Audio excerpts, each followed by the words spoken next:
नया फिर दिन हुआ पुरानी रात का, करे सौ शुक्र हम खुदा की जात का, खुदा की जात का नया फिर दिन हुआ। आज की आयत। आपस की मोहब्बत के सिवा किसी चीज़ में किसी के कर्जदार ना हो, क्योंकि जो दूसरे से मोहब्बत रखता है उसने शरीयत पर पूरा अमल किया। रूमियो 13 बाब 8वीं आयत। अजीज़ों, एक बादशाह ने अपने दोस्त के बेटे को अपनी ममलकत में वज़ीर ख़जाना के ओहदे पर फाइज किया। वो भी अपनी तमाम तर सलाहियतों को बरोए कार लाकर अपनी ज़िम्मेदारी को एहसन तरीके से सरअंजाम देने लगा। बादशाह उससे बेहद खुश था।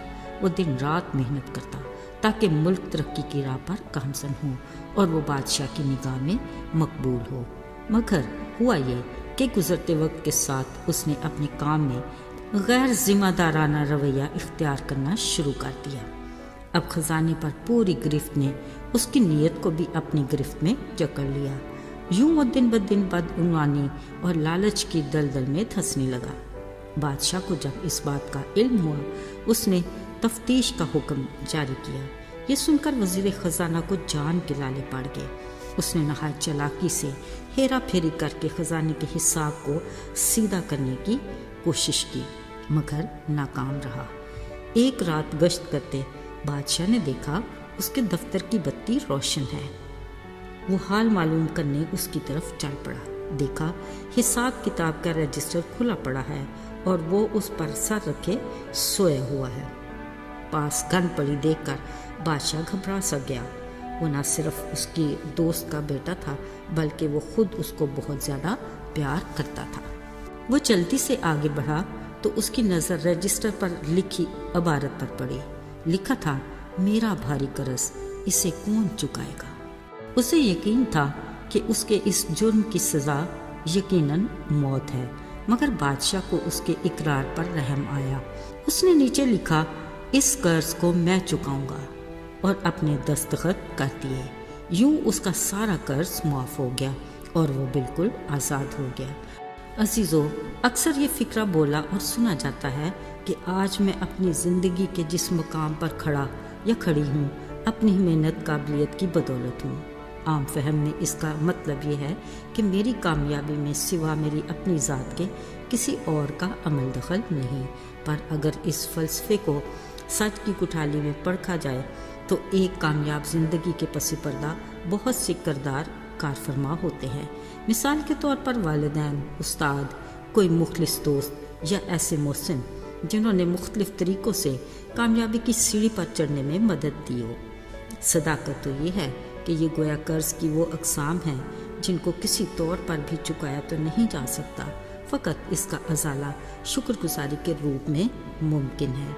साथियों, अलावा अज़ी हम एक और हस्ती के भी कर्जदार हैं जिसको हम किसी भी तौर चुका नहीं सकते, और वो है खालिक खुदा, जिसने हमें ज़िंदगी जैसी अनमोल नेमत को अपनी रफ़ाकत में जुड़े रहने और अपने नाम को जलाल देने की ज़िम्मेदारी के साथ अता की।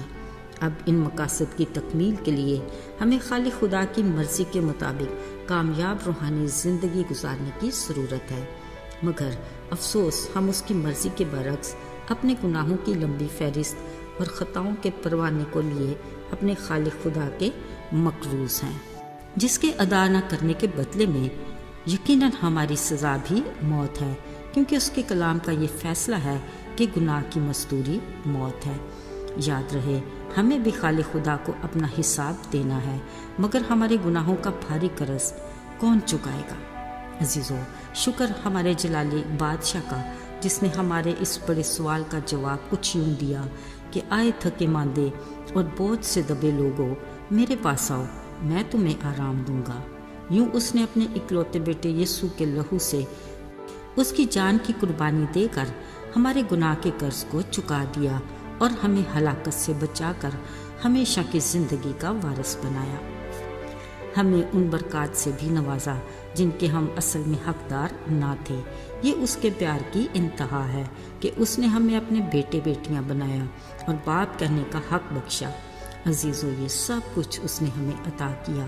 اب ہمارا فرض اولین ہے کہ ہم اس کے شکر گزار ہوں اور اس کے کلام کی روشنی میں خود کو پرکھیں اور اس کے کلام کی رہنمائی میں اپنی زندگی کے راستوں کا تعین کریں تاکہ ہم اس جگہ پر پہنچ سکیں جو اس نے اپنے لوگوں کے لیے تیار کی ہے۔ آئیے دعا کریں۔ اے ہمارے آسمانی باپ خداوند، ہم دل کی گہرائیوں سے شکر گزار ہیں کہ تو ہم سے پیار کرتا ہے اور تو نے اپنی محبت کی خوبی ہم پر یوں ظاہر کی کہ اپنے بیٹے کو ہماری دنیا میں بھیجا تاکہ ہمیں گناہ کی غلامی سے آزاد کرے۔ توفیق عطا کر کہ ہم تیری صلیب کے پیغام کو دوسروں تک پہنچائیں تاکہ کوئی تیرے فضل سے محروم نہ رہ جائے۔ یسوع کے مبارک نام میں آمین۔